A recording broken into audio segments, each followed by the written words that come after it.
विनम्र अभिवादन करून आजच्या कार्याचे सन्मानमूर्ती माननीय बाळासाहेब शिंदे पाटील, त्याचबरोबर आपल्या रायगडचे सुपुत्र आणि या राज्याचे सचिव, आपणा सर्वांचे आदर्श मार्गदर्शक माननीय मांगले साहेब, व्यासपीठावर उपस्थित सर्व मान्यवर, खरं म्हणजे सगळ्यांची नावं घेत गेलो तर लांबवेल, व्यासपीठावर उपस्थित सर्व मान्यवर आणि माझ्या समोर बसलेले आमच्याही पेक्षा हुशार असलेले सर्व माझे पोलीस पाटील बंधू आणि भगिनी, आज या ठिकाणी आपण एक आगळा वेगळा सोहळ्याचं आयोजन केलं आणि तो सोहळा या ठिकाणी संपन्न होत असताना प्रत्येकाचं मन उत्साहित आणि आनंदी दिसत होतं. खरोखर ज्या महान व्यक्तीने आपल्यावर उपकार म्हणता येणार नाही तर परोपकार केले, त्या परोपकाराची कुठेतरी परतफेड करण्याची संधी या सोहळ्याच्या माध्यमातून आपल्या सगळ्यांना प्राप्त झाली. त्या दोन महान व्यक्तीबद्दल काय बोलावं, बऱ्याच वक्त्यांनी या ठिकाणी बोलून गेलेले आहेत, त्यामुळं मी काय बोलावं हा प्रश्न आहे. तरी पण प्रयत्न करतोय. देवासारखे येती धावून, देवासारखे येती धावून, देवासारखे करती काम, देवासारखे येती धावून, देवासारखे करती काम, मानसातल्या देव माणसाला सदैव आमचा सलाम, सदैव आमचा सलाम. खरोखरच या माणसाला सलाम करण्याच्या लायक आहे.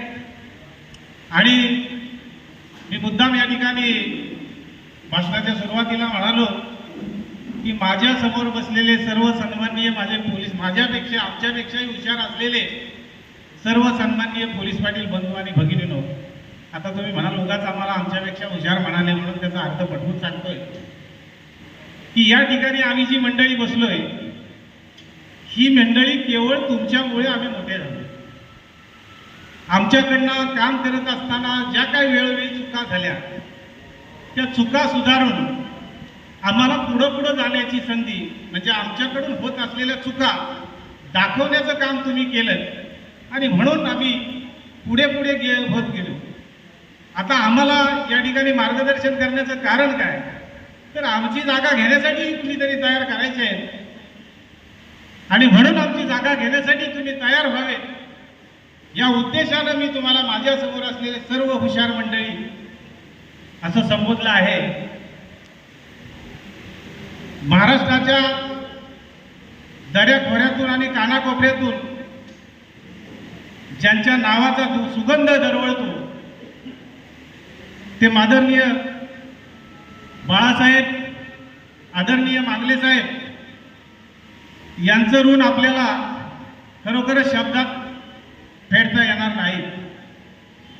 महान कार्य त्यांच्या हातून घडलेलं आहे. तुम्हाला शोले पिक्चरचा एक डायलॉग आठवत असेल, इतने आदमी थे, बरोबर ना, आठवतंय का? पोलीस पाटलांच्या शोले चित्रपटात सुद्धा इतने आदमी थे दो, तेच हे जय आणि वीरू. कारण हे जर जय आणि वीरू नसते आणि पोलीस पाटलांचं जर महाभारत म्हटलो तर कृष्ण आणि अर्जुन आहे ते आपल्यासाठी, आणि हे जर कृष्ण अर्जुन नसते तर मानधनवाडीचा महाभारत घडला नसता. आपल्याला कदापिही ते शक्य नव्हतं. म्हणून तुम्हाला आणखी एक उदाहरण देतो. रामलखन आठवतं का? मेरे दो अनमोल रतन. आपल्याला आता असं म्हणण्याची वेळ आले, हमारे दो अनमोल रतन, एक है राम और एक है श्याम. खरोखर हे राम आणि श्याम नसते तर पोलीस पाटील 6,000वरच अडकला असता. मला वाटतं महाराष्ट्रामध्ये बऱ्याचशा पोलीस पाटलांना आपलं मानधन वाढ झाले याची जाण आहे, परंतु काही असेही पोलीस पाटील आहेत की जोपर्यंत रडत नाही तोपर्यंत उचलून घ्या कशाला. काहीही न करता जर का आपल्या पुढ्यात 6,500 पडत होते, आता 15,000 येत आहेत. एक पोलीस पाटील मला सहज म्हणाला, साहेब तुमचं अभिनंदन, आपल्या कुठल्याही संघटनेशी संलग्न नसणार साहेब, तुमचं खूप खूप अभिनंदन. अरे म्हटलं कशाला अभिनंदन करतोस, काय रे काय असं महाभारत मोठं माझ्या हातून घडलंय. तर नाही ना, मानधन वाढ झाली ना बरोबर. अरे बाबा म्हटलो, तुम्हाला पोचण्याचं जबाबदारी आम्ही घेतले. तुमच्या कुटुंबाला घरी जाऊन सांगा, आम्ही ही कुठलाही 1 रुपया न देता, कुठलाही आमचा बहुमूल्य वेळ संघटनेसाठी न देता आमच्या खात्यात 15,000 रुपये अकाउंटला आमच्या येऊन पडतात. तर सांगा की रायगड जिल्हा पोलीस पाटील संघ आणि महाराष्ट्र राज्य गाव कामगार पोलीस पाटील संघाची आमची मेहरबानी आमच्यावर आहे आणि त्या मेहरबानीच्या खात्यावर आम्ही कुटुंब सांभाळतोय हे तुमच्या कुटुंबाला जाऊन सांगा. कारण तुमच्या कुटुंबाला तुमचं कर्तृत्व काय आहे ते कळायला पाहिजे. अशी बरीचशी मंडळी या ठिकाणी आहे. काही मंडळी असे म्हणतात सरकारला देणं होतं, कुठं काय ह्यांनी केलंय. अरे 22 डिसेंबरचा मोर्चा बघितला का तुम्ही? त्यानंतर मुंबईचा 3 दिवसाचा धरणे आंदोलन पाहिलं असाल ना सगळ्यांनी. अरे कमीत कमी टीव्हीच्या त्या कार्यक्रमाला जरी उपस्थित नसला तरी टीव्हीच्या माध्यमातून तरी बघितला असाल ना. तरी हे महामूर्ख म्हणतात की सरकारला देणं होतं. अरे हे जर 2 बाप जर सरकारच्या दारात जाऊन रडले नसते तर तुमच्या खात्यात 15,000 कदापि पडले नसते. या 2 मायबापांची आपल्या सगळ्यांवर मेहरबानी आहे, कृपा आहे आणि म्हणूनच हा कृतज्ञ सोहळा या ठिकाणी आपण सोहळ्याचं आयोजन केलेलं आहे. या कार्यक्रमाच्या अनुषंगाने मला सांगावंसं वाटतंय की खरोखर पोलीस पाटील बंधू भगिनींनो, तुम्ही एक व्हा. जोपर्यंत तुम्ही एकत्र येत नाही तोपर्यंत तुमच्या संघटनेची ताकद कळत नाही. संघटनेच्या नावात किती दम आहे तो आमच्या किशोर कदमांनी अनुभवलाय, आमच्या नूतन भाऊंनी अनुभवलाय, आमच्या भुगलुनकरांनी अनुभवलाय. 2021च्या सनद नूतनीकरणाच्या वेळेला या 5 पोलीस पाटलांची पोलीस पाटीलकी धोक्यात आली होती.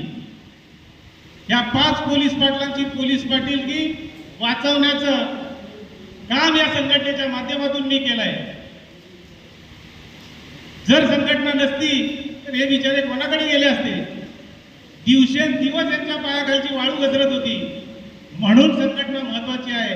बाकी मी कोणाची नावं घेत नाही, पण संघटना महत्वाची आहे यासाठी की ज्यावेळी जोपर्यंत तुम्हाला तुमच्यावर कुठला प्रसंग येत नाही, तुमच्यावर कुठला संकट येत नाही, तोपर्यंत तुम्हाला संघटना काय आहे ते कळणार नाही, संघटनेची किंमत कळणार नाही. आता थोडीशी कळाली की 6:30चे 15 झाले, परंतु संघटनेची आणि संघाची किंमत तुम्हाला ह्याच वेळेला कळेल ज्या वेळेला तुमच्यावर एखादा संकट येईल. त्या संकटाच्या वेळेला तुम्हाला संघटना मदतीसाठी धावून येईल. ही किंमत तुम्हाला त्या वेळेला कळेल. आम्ही कंठ म्हणजे अगदी सुकेपर्यंत ओरडून सांगतो की पोलीस पाटील बंधू भगिनींनो एकत्र व्हा. काय अडचण आहे तुम्हाला एकत्र व्हायला? तुम्हाला एक साधं उदाहरण सांगतो. एखाद्या परगावी जर का आपण रात्रीच्या वेळेला गेलो आणि त्या गावात जर का अंधार असला आणि पहिल्या गल्लीत आपण शिरलो तर पहिल्या गल्लीतला कुत्रा आपण अनोळखी आहोत म्हणून भुंकायला सुरुवात करतो. या कुत्र्याचा आवाज ऐकून पुढच्या गल्लीतला, मला माहिती होता चिठ्ठी मला येईल म्हणून, दुसऱ्या गल्लीतला कुत्रा भुंकायला सुरुवात करतो आणि त्याचा आवाज ऐकून तिसऱ्या गल्लीतला कुत्रा भुंकायला सुरुवात करतो. असं करता करता अखंड गावातून कुत्र्याच्या भुंकण्याचा आवाज येतो. का हो? तर पहिला कुत्रा भुंकला, त्याच्यावर दुसऱ्या कुत्र्याने विश्वास ठेवला, तिसरा भुंकला, त्याच्यावर चौथ्याने विश्वास ठेवला आणि चौथा भुंकायला लागल्याच्या नंतर सगळ्या गावातल्या कुत्र्याने त्यांच्यावर विश्वास ठेवला. आणि तुम्ही तर माणसं आहे काय या देव माणसांवर विश्वास ठेवत नाही आणि संघटित होत नाही. ही एक आमच्या मनाला लागलेली खंत आहे. खरोखर माझं मनापासून आपल्याला सांगणं आहे की संघटित व्हा. बाबासाहेब आंबेडकर सांगून गेले, शिका, संघर्ष करा आणि संघटित व्हा. एक संस्कृतमध्ये सुभाषित आहे, संघे शक्ती कलयुगे. कलियुगात जर संघटन शक्ती नसेल तर तुम्हाला कुठलाच न्याय मिळू देणार नाही, तुम्हाला कुठलाच न्याय कदापि मिळणार नाही. तुम्ही जर संघटनेच्या माध्यमातून पुढे जाल तरच तुम्हाला न्याय मिळेल. या ठिकाणी मला सारखे इशारे होत आहेत की खरोखरच खूप बोलायचं होतं, परंतु वेळेअभावी थांबतो. कारण मी भाषणाला येताना अगोदरच मला चिठ्ठी काढले होते, जास्त वेळ घेऊ नका. खरोखर आज मला मनसोक्त बोलायचं होतं. मांगले साहेब काय करतात, दळवी शिंदे साहेब काय करतात, काय नाही हो करत, महाराष्ट्रावर फिरतात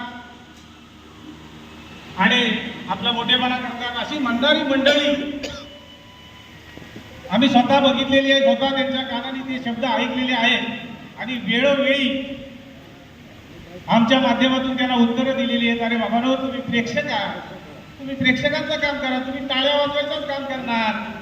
आम्ही खेळाडू आहोत, आम्ही मैदान मारणार. मैदान मारण्याचं काम म्हणलो बाळासाहेब आणि मांगले साहेबांच्या मार्गदर्शनाखाली आम्ही करत आहोत आणि तो निरंतर चालू ठेवणार. तुम्ही प्रेक्षक म्हणून फक्त गॅलरीतून टाळ्या वाजवण्याचं काम करा. हे आम्ही आमच्या विरोधकांना ठणकावून सांगायची तुम्हा आम्हा सगळ्यांमध्ये ताकद असायला पाहिजे. मी पुन्हा एकदा सांगतो, मित्र हो, बंधू आणि भगिनीनो, आपण सगळ्यांनी एकत्र होऊया, एकपणाने आपला ठाम लढा उभारूया. मला वाटतं अजून 1-2 वर्ष माननीय बाळासाहेबांना आणि माननीय मांगले साहेबांना जर का आपण संधी दिली तर हा पोलीस पाटील 25,000वर गेल्याशिवाय राहणार नाही. आणि तसं त्यांनी पाहिलेलं स्वप्न आहे.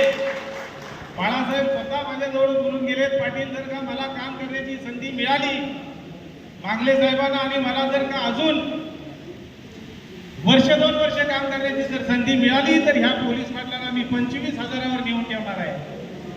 खरोखर साहेब एक थोडक्यात सांगतोय, आता जास्त बोलत नाही कारण तुमचं कौतुक बऱ्याच जणांनी केलं, आता मी माझ्या तोडून जास्त करत नाही. कारण तुमचं कौतुक कशाला मी करायला हवं, कारण मी तुमचं कौतुक जवळून बघतोय, रोज मी तुमच्या बरोबर असतो, त्याच्यामुळे मला तुमचं कौतुक करायचे कारण नाही. परंतु ज्या पोलीस पाटलांच्या प्रलंबित मागण्या आहेत आणि 15,000 मानधन वाढ झाली, त्या पूर्वी 1-2 महिना जे पोलीस पाटील रिटायर झाले आणि जर का आपल्याला 2 वर्षाची अजून संधी मिळाली म्हणजे वयाची, तर जे पोलीस पाटील 2 महिन्यापूर्वी रिटायर झाले, जे पोलीस पाटलांना 2-4 महिने रिटायर झाले, त्या पोलीस पाटलांना पुन्हा सेवेत रुजू करून घेण्याची आपण सगळ्यांनी प्रयत्न करूया.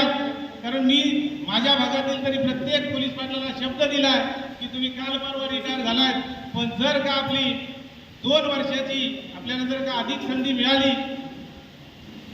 वय वाढवून जर आपल्याला मिळालं, तर तुम्हाला पुन्हा रुजून घेण्याची जबाबदारी मी घेतली आहे, संघाने घेतलेली आहे, याची मी आपल्याला ग्वाही देतो. अशा प्रकारे मी प्रत्येक वेळेला आमच्या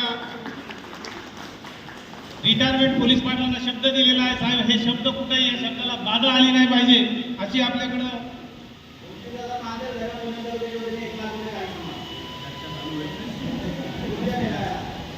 बरं. तर साहेब, ह्या माझ्या थोडक्यात रास्त मागण्या आहेत, तेवढ्या मान्य करा. म्हणजे त्यासाठी आमच्या पोलीस पाटलांचा, सर्वसामान्य पोलीस पाटलांचा ज्या ज्या ठिकाणी तुम्हाला आर्थिक ताकद लागेल, तुम्हाला मनुष्यबळाची ताकद लागेल, येत्या वेळेला आम्ही रायगड जिल्ह्याच्या पोलीस पाटील संघाच्या वतीनं तुम्हाला ज्या ज्या वेळी आर्थिक बळ लागेल, येत्या वेळी 100% आमची उपस्थिती असेल अशा प्रकारची ग्वाही देतो. तुर्तास आपली रजा घेतो. जय हिंद, जय महाराष्ट्र.